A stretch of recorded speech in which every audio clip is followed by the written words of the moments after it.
Mainitong kahaponon kaninyong tanan.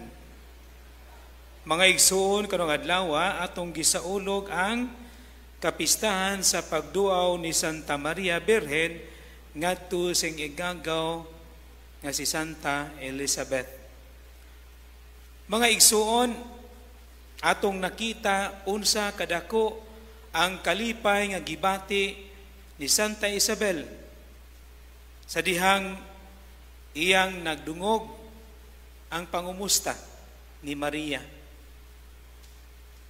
Nabot sa kong pagpamalandong nga nindot di ay o dako di ay ang impact ngadto sa itong mga kaigsuunan, labi na sa mga minahal sa kinabuhi kung ato silang duawon.